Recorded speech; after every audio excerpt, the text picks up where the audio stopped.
In this video, I would like to illustrate the logic of being. I've just bought this edition, The Science of Logic, in English. So I possess the German version, the French version, and the English version. And one of my purpose is to help people understand Hegelian logic. And the logic of being is the self-unfolding process of all the determinations, which are categories that one finds within being. So, to make things intelligible, Hegel says that whenever we say that something is, we predicate unconsciously a quality, a quantity, and a measure to this being. To say that something is, means to qualify, to quantify, and to measure. And Hegel's logic shows that this movement of the categories, which are the ontological classes in which being is arranged, for lack of a better word, they flow through one another. So I will illustrate an example from my personal life and try to extract the logical meaning. And usually women like to talk about their personal lives, whereas men tend to elevate themselves in more universal viewpoints. But Hegel teaches us, in the logic of the concept, that it is in the concept of the universal to particularize and singularizes itself. So the universal becomes singular and the singular becomes universal. So yeah. Yesterday evening, I wanted to work. I wanted to comment the debate between Zizek and Peterson. And I felt that I needed to stay awake late at night. So I bought 2 coffees and I drank 2 cups of coffees. And from a chemical point of view, coffee is a certain quantity of certain molecules which, when drunk, produce chemical reactions within the body and within the brain, which are translated into chemical reactions which create a qualitative change in the sense of stimulation, excitement. We are excited, I'm not sure that's the proper English word, but we are stimulated when we drink coffee. And this qualitative impact enables us to stay awake longer. So it has an extensive, the intensive quantity, which we call excitement or stimulation, is also extensive in the sense that it enables us to stay awake longer. So I stayed awake late at night, and then I slept for 3 or 4 hours, and I woke up. It was 4 a.m. in the morning, and I started my day. So I slept 4 hours, and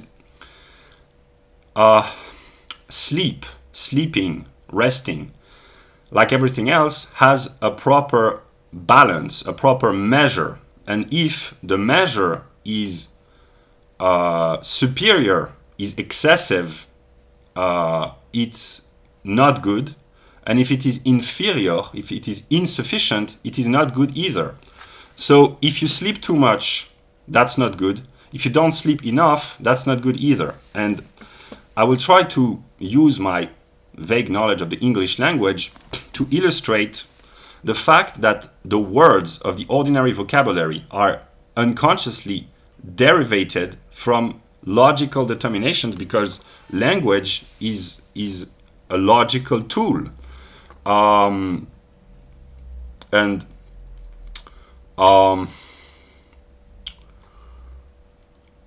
don't know the English language enough, but I would say that the word proper, the proper measure, means the balanced, the measure. When it's the proper thing to do, it means it is the measured thing to do.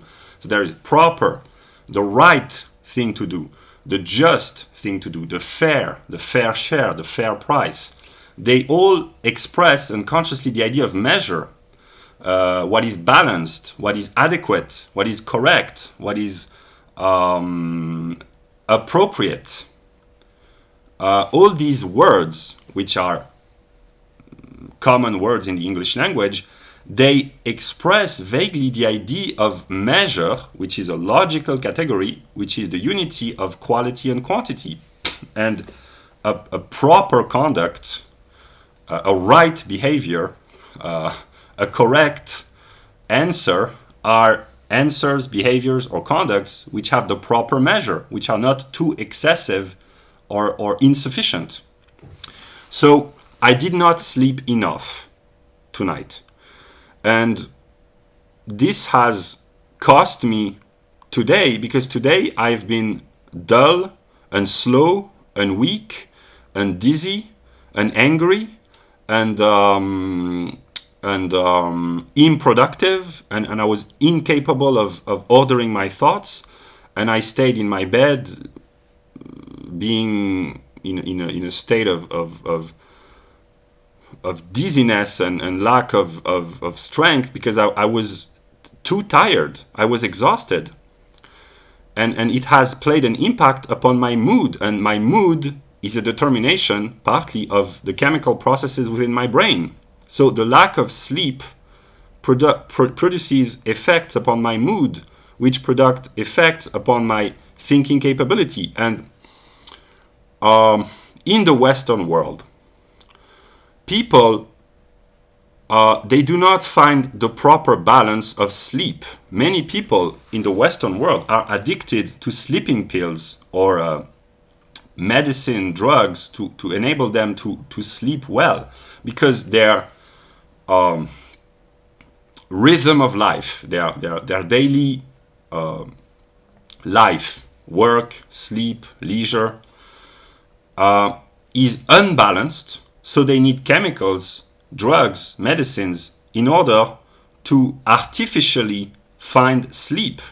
And this lack of balance in the organization of their daily life, which is not a personal responsibility, it's the state of society which forces men and women to have an unbalanced, an excessive or insufficient balance and measure in their working and personal life. It has effects upon their chemical and psychological health, which that's part of Hegelian's logic to show that things are interconnected, which forces them to buy chemicals and pills, which gives money to the industrial pharmaceutical complex. But also this lack of sleep produces effects upon their appearance. They look tired, not all of them, but the people who struggle to sleep well, like me, they look tired, they look beat up, they look exhausted, and it gives them a kind of not pretty appearance. So it has physical effects on their external appearance. And the women who look tired and beat up because they do not sleep enough, lack of the proper measure, they will compensate by buying makeup and beauty products, so giving money to the cosmetic beauty industry to cover their face, to cover the lack of beauty. And as far as I know, that's a personal opinion, the Western people, I believe, are on average more attractive than other peoples. But also it is within the Western populations that one finds the people who are the most tired and have a repulsive appearance, because they are tired and exhausted. And in the other populations which have a less developed way of life, people have a natural beauty. They may not be as beautiful from an anthropological point of view, that's just a personal opinion, but overall they look more naturally healthy and beautiful. And there's a mathematical unity between physical beauty and psychological health. And a person who is psychologically balanced, even if his or her face is not symmetrical and mathematically beautiful, she or he will exhale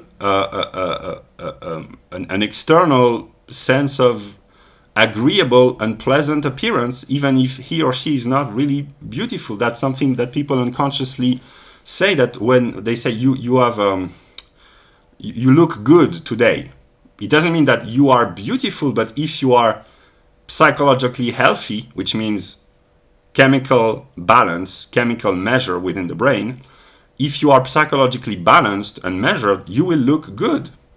So everything is interconnected, and the purpose of this video was simply to show you that Hegel's logic is the most complicated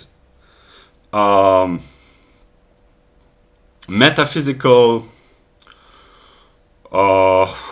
speculative reasoning one can think of, but at the same time it enables us to understand the more trivial aspects of existence. And if you are interested in Hegel's logic, I recommend that you should read and buy the book. But if not, or if you think that's too complex, I try to produce videos to show you the illustrated aspect of Hegel's logic. So yeah, and those who have been following my videos for long enough, they may have noticed that the more I understand ideas, the more I am joyful, and when I don't understand, I am sad and anxious and angry and depressed. So yeah, that was a video. I did not want to make any videos before thinking things through, but I was inspired. So here's the video that I produced about sleep, the quality, quantity, and measure of sleep. And yeah.